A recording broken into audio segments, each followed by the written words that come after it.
Number 1। नफ्सियात के मुताबिक औरत की कोई फिलोसफी नहीं है। ये चाहे तो झोंपड़ी में भी खुश रह लेती है और ना चाहे तो महल को भी लात मार देती है। नंबर 2। नफ्सियात कहती है कि औरत दुनिया की वो वाहिद मखलूक है जिसे प्यार भी करो तो वो डर जाती है। नंबर 3। मर्द पढ़ा लिखा होकर भी अनपढ़ औरत को कबूल कर लेता है, लेकिन अगर औरत 2 लफ्ज ज्यादा पढ़ जाए तो उसे अपने म्यार का शोहर चाहिए होता है।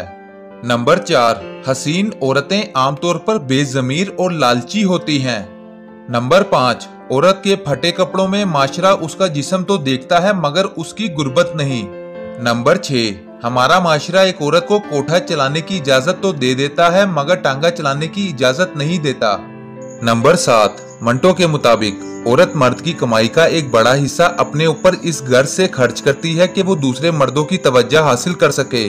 नंबर 8। नफ्सियात कहती है कि औरत को ऐसे मिचोर मर्द की जरूरत होती है जो उसकी बचकाना हरकत को बर्दाश्त करे और उसे मनाने का हुनर रखता हो। नंबर 9।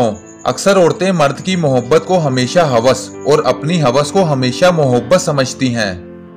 नंबर 10। नफ्सियात के मुताबिक औरत को डर हर मर्द से लगता है सिवाय उस मर्द के जो उसे पसंद आ जाए, फिर चाहे वो एक शराबी ही क्यों ना हो।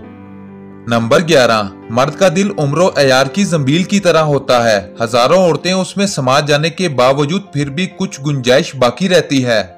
नंबर 12। किसी भी लड़की को अपनी असल उम्र बताना अच्छा नहीं लगता। नंबर 13। एक तहकीक के मुताबिक औरतें अपनी जिंदगी का पूरा 1 साल ये तय करने में लगा देती हैं कि वो आज क्या पहनेंगी।